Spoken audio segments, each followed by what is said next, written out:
I'm Dr. Prashanth B Nirvani Rao. I'm a consultant gastrointestinal interventional endoscopist practicing at Chaitanya Gastrointestinal Care and Endoscopy Center, KR Extension, Tumkur. As we all know, 28th July is World Hepatitis Day, and the theme for this year is Time for Action. And what is hepatitis? So hepatitis is nothing but the inflammation of the liver. And what is inflammation? Inflammation is swelling that happens when tissues of the body are injured or infected. So hepatitis is caused by non-infectious agents and infectious agents. In non-infection agents like drugs, alcohol, chemicals, etc. will come. In infectious, it is mainly the virus. Today we are going to restrict our talk to viral hepatitis because this is the one which causes a lot of deaths. A World Health Organization study found that estimated 4.5 million premature deaths could be prevented in low and middle income countries by 2030 just by vaccination, diagnostic tests, medicines and educational campaigns. 90% of these mortalities usually occur only in two types of hepatitis, that is hepatitis B and hepatitis C. 3.4 million people are living with chronic hepatitis B and C in 2022. 1.3 million people died of chronic hepatitis B and C in 2022. Only 45% of the babies received hepatitis B vaccine within 24 hours of their birth. 2.2 million new infections because of hepatitis C and B every year. Nearly 220 million of hepatitis B is undiagnosed, and also 36 million of hepatitis C is undiagnosed. India is one of the countries with the highest burden of viral hepatitis.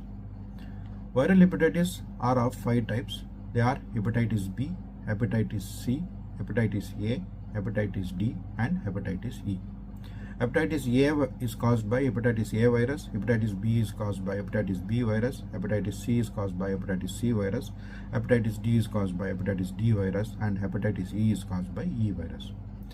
In this, hepatitis B and C are known to cause chronic infections which can lead to further diseases like cirrhosis and maybe hepatocellular carcinoma. Now hepatitis A and E is common in common causes like fecal-oral route contamination, or if the feces of the infected persons get infected in the water and the other person drinks the same, this can spread from person to person. Whereas hepatitis B and C has common causes like if the infected person's fluids or blood comes in contact with the normal individual, he can get these diseases. So it can be sexual contact with the infected person or sharing needles, syringes or drug abusers, and during pregnancy and delivery, and mainly also injectables which can cause, and sometimes the blood products, unscreened blood products and blood can also cause this disease. There's another type called the hepatitis D, for which you need a pre-existing hepatitis B patient, because this hepatitis D will survive only in hepatitis D patients, and this also spreads through blood and other body fluids. Hepatitis A and hepatitis B can be prevented by vaccination, and we have to educate people on taking the vaccination for these diseases to prevent, because hepatitis B doesn't have a specific treatment and it is still they're not cured, but hepatitis C can be cured. So the common symptoms of all the hepatitis can be jaundice, fever, fatigue, loss of appetite, nausea, vomiting, abdominal pain, sometimes joint pain. Urine will be dark. There can be clay-colored stools. Usually diarrhea is seen in hepatitis A virus, and flu-like syndrome or symptoms, and unexplained weight loss. There are some government initiatives in this program in India, like the National Viral Hepatitis Control Program, wherein the goal is to eradicate hepatitis by 2030. And also India's Universal Immunization Program, wherein hepatitis B vaccination is included free of cost. Some do's and don'ts.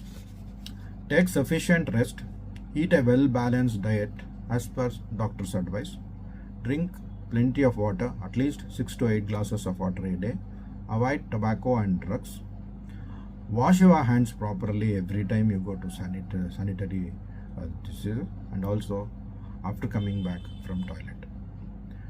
Cover open wounds, sores, cuts with a bandage. Discard used items carefully to prevent accidental exposure.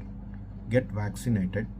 Get tested for hepatitis during pregnancy or otherwise also. Practice safety hygiene to avoid sexual transmission, use barrier methods and safe methods. Some don'ts. Don't use any personal items of infected person. Don't share razors, toothbrushes, syringes, needles. Don't donate blood if you are infected. Don't drink alcohol. Avoid traveling in infected conditions and also avoid poor sanitary areas. Don't take drugs without prescription, or don't continue the drugs when the doctor gives a prescription. Don't continue them for many days, and when you are using paracetamol, be careful. Don't eat or drink contaminated food and water. As we all know, the liver performs over more than 500 vital functions every single day to keep us alive. So it's very important for us to save this liver from hepatitis. So it's time to take action to realize our dream of making this country free of hepatitis by 2030, and also globally we should make sure that the disease goes by 2030. 3,500 people die from hepatitis B and C infection every day. That is approximately one death in 30 seconds. Over 6,000 people are newly infected with viral hepatitis each day. So it's time for us to take action. We must all come together and take action. We have to test the people very early. We should treat them as early as possible. The vaccination has to be advised to everybody, and most importantly to the newborn baby within 24 hours. And education and campaigning on the prevention of this disease is very, very important. So let's come together and create an awareness on this July 28th on World Hepatitis Day to prevent and to treat and to eradicate this disease from this world by at least 2030. Thank you.